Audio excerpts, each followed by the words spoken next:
For decades, America's defense industry enjoyed a position few thought could ever be challenged.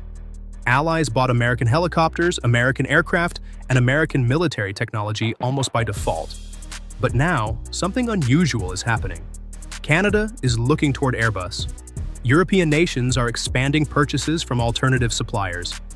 And nearly $500 billion in future defense opportunities is suddenly up for grabs. If these trends continue, the consequences could reshape defense manufacturing across the Western world. Welcome back to your ultimate pit stop, Piston Pundit. Here are the 5 developments driving one of the biggest shifts in Western defense procurement in decades.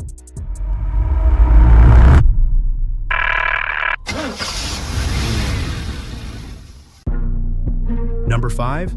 Airbus challenges U.S. helicopter dominance in Canada. One of the most significant battles isn't happening in the fighter jet market. It's unfolding in military helicopters.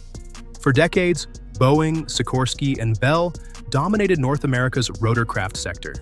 Canada's fleet reflects that legacy through the CH-148 Cyclone, CH-147F Chinook, and CH-146 Griffin. Now Airbus wants a larger role. The company has expanded its Canadian aerospace presence and has openly discussed establishing helicopter production in Canada if future military, Coast Guard, or RCMP contracts are secured. That's a far bigger offer than aircraft alone. Airbus brings manufacturing jobs, technology transfer, engineering expertise, and access to a global customer base spanning roughly 170 countries. With platforms like the H-145M, H-160M, H-225M Tiger, and NH-90, Airbus is pitching Canada on becoming a production and export hub, not just a buyer. But Airbus isn't the only company benefiting from changing procurement priorities. Across Europe and North America, governments are increasingly looking beyond their traditional defense suppliers. Number 4. Canada and Europe accelerate beyond U.S. suppliers. The Airbus story is part of a broader shift across the Western defense industry. For decades, NATO procurement centered on a small group of major suppliers, many of them American. Today, governments are increasingly diversifying their partnerships. Saab continues promoting its Gripen fighter and globalized surveillance platform, while South Korea, Turkey, and several European defense firms continue expanding globally. A major example came in 2026 when Canada selected Saab's GlobalEye aircraft over competing American offerings. Built on Bombardier's Canadian-made Global 6500 airframe, the project supports domestic industry while strengthening ties with Sweden. The message is clear.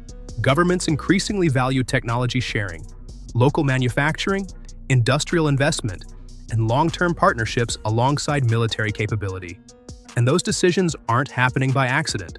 They're being driven by a much deeper change in how Canada evaluates defense contracts in the first place. Number 3.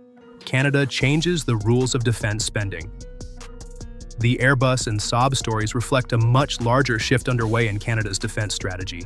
For decades, Canadian procurement naturally favored American suppliers due to geography, NORAD cooperation, and deep industrial ties. Today, however, contracts are being evaluated differently.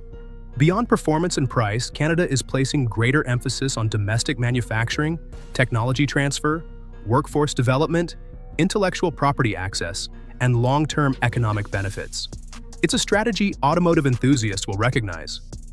Just as governments encourage automakers to build local factories and supply chains, Canada increasingly wants defense firms to invest directly in its economy. The question is no longer simply, what are you selling? It's increasingly, what long-term value can you create for Canada? That shift is reshaping procurement decisions nationwide.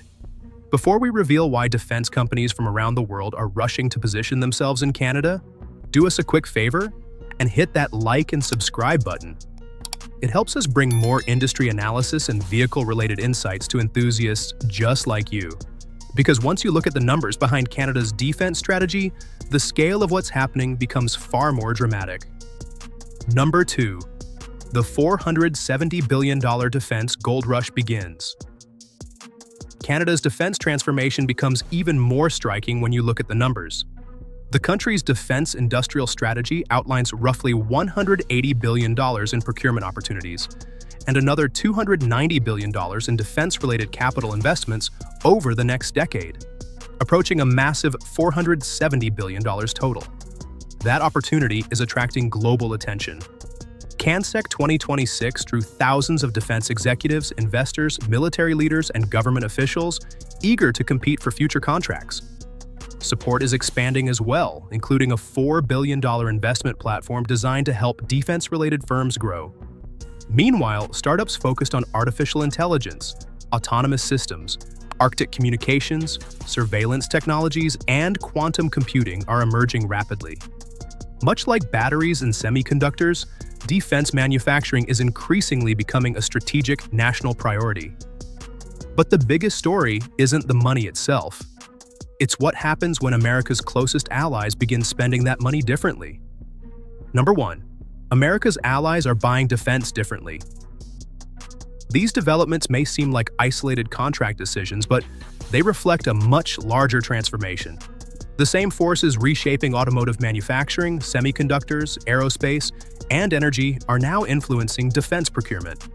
Governments are prioritizing supply chain resilience, domestic production, workforce development, and industrial independence. For decades, trusted suppliers and long-standing alliances largely dictated purchasing decisions. Today, countries are seeking greater diversification, stronger local industries, and more control over critical technologies. Canada's evolving strategy reflects that trend. Military contracts are increasingly viewed as tools for economic growth, innovation, and national resilience.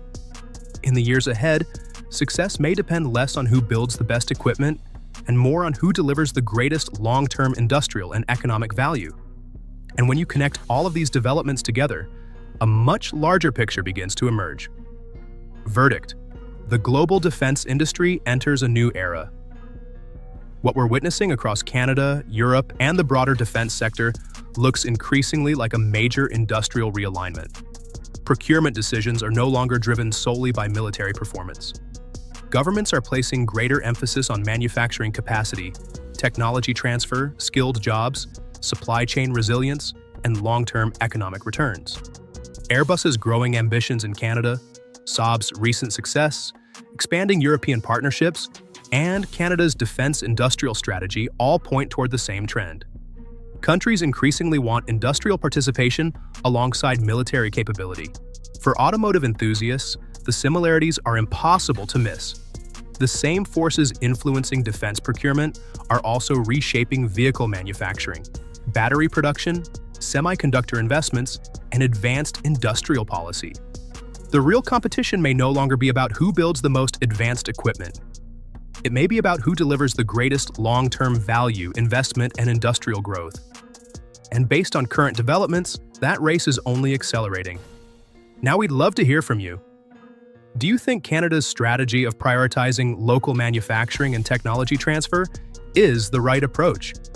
Could European defense companies continue gaining market share at the expense of traditional American suppliers? And do you see similar industrial shifts happening in the automotive industry over the next decade? Share your thoughts and experiences in the comments below. We always enjoy hearing different perspectives from fellow enthusiasts. If you enjoyed this analysis, be sure to subscribe to Piston Pundit and turn on notifications so you don't miss our next vehicle updates, industry insights, and major developments shaping the future of transportation, manufacturing, and technology. Thanks for watching, and we'll see you in the next one. You can now check out any of the videos on the screen. There's plenty more to explore.